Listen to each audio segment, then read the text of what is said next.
Hey up you lot, welcome back to the channel. I thought I'd do a quick roundup of what I've been buying this week, especially seeing as some of these DVDs and Blu-rays are actually going to be appearing on the top 20, 30, 40, 50 horror list that I'm currently compiling on video, so I thought I'd best show these off now before they appear in the list. The first one won't be on the list, The Hustler, Paul Newman and Jackie Gleason. Now this is the original that spawned The Colour of Money, that starred Tom Cruise and Paul Newman reprising his role as Fast Eddie Felson. I've never seen this.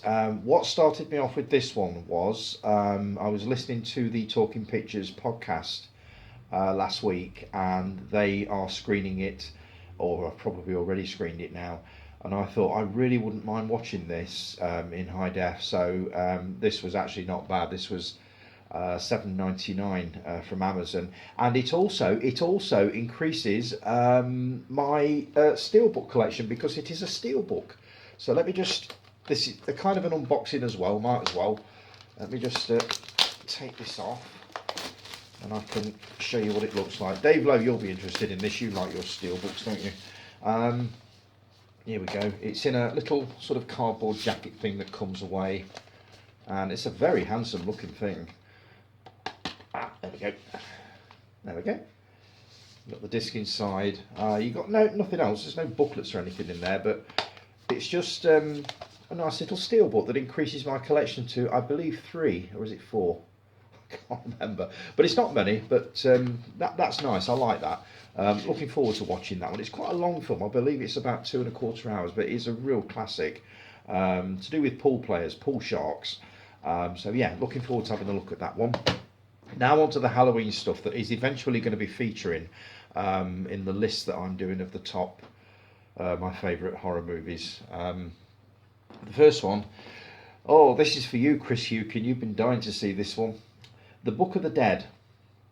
This is, so I'm told, the ultimate Evil Dead collection. The only movie it doesn't feature is Army of Darkness. I don't know why, but it doesn't. But what you've got on here is just about everything you could wish for as far as the Evil Dead movies. You've got various different versions. You've got extras, commentaries and all that sort of thing coming out of every corner. There are all sorts on here. I can take these out. I'll try and read some of these, because I've tried reading it off the back, and it's all quite brightly coloured and I can't see a lot of it. Oh, there's nothing much on there. No, this is basically what you get. I believe it's a 5-disc set, so you've got all your discs in there. I think that's just separating them. Yes, it is. And then you've got these things, which are, oops, here we go, which are just little sheets with information on about original releases and stuff like that. It is a beautiful set. It really is a thing of beauty. I'm really looking forward to watching this. The only difficulty is going to be deciding which version of which ones to watch. I'll just pop that back in there, and I'll try to read some of this off the back. But it's a very nice sleeve. Blu-ray, this one, you got the main feature, Book of the Dead 1080p restoration, which I believe is a kind of a feature-length documentary. You've got Facts and Trivia, Within the Woods, which is another documentary, Book of the Dead and Evil Dead trailers, Evil Dead deleted scenes. Disc 2 is extras. You've got various versions. You've got Japanese laser discs, Mexican Video Max version. Blimey, there is loads on here. I've actually put a post on the Facebook group about this, listing all of the extras and everything that's on this. You really need to have a look at that, because I can barely read what's on the back here.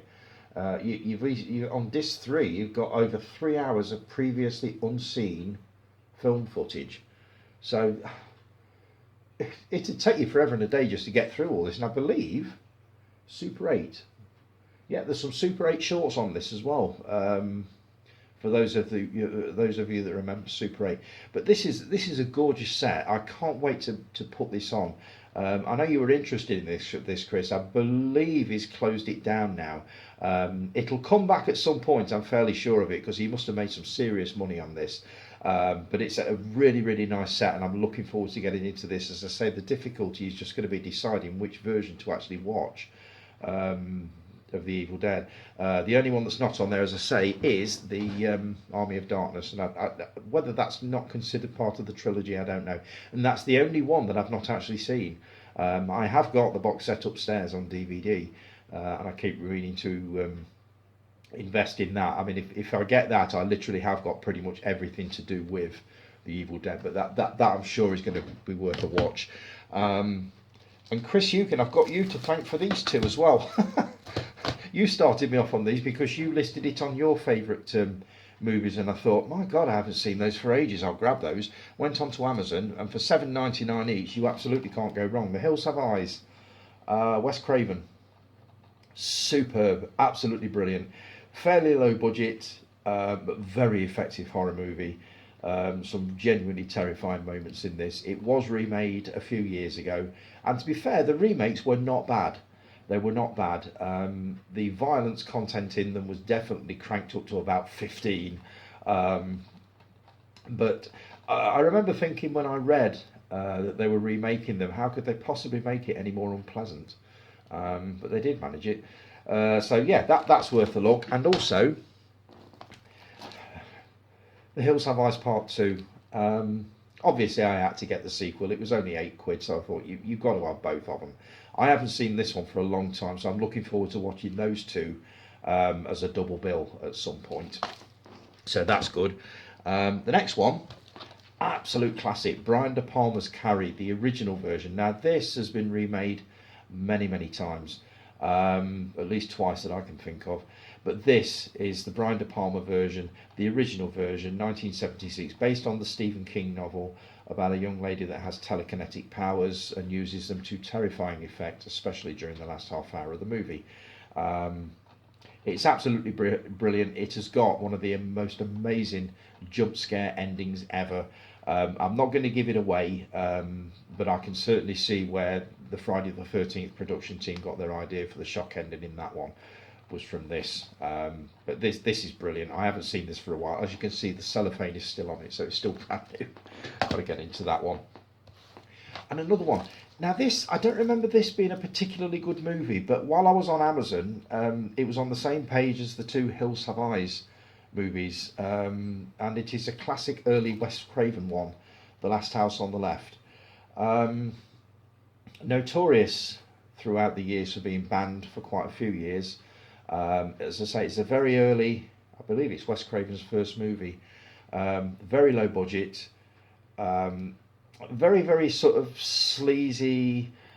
It's a hard movie to describe. I haven't seen it for quite a while. I do need to put it on. What mainly attracted me to this is the extras on there, because there are loads of documentaries, including, I believe, a history of slasher movies. So for $7.99, I thought I'll get that just for the extras. But I do remember the film not being particularly good, but it is a classic of the horror genre. So it's one of those that you'd have to include on a list, but not necessarily one of my favourites. But I do acknowledge it as being quite important with the influence that it had over the years. So that will be appearing somewhere on the list. I'm not sure where, but I'm just about to film that one now. So I thought I'd best show these off before they start appearing on that list. So there you go, folks. I've kept my picker at Amazon busy this week. No books, but I'm sure I'm going to write that one next week. So enjoy the rest of your Halloween, and I will be back with you again very shortly. Take care, folks. Ta-da.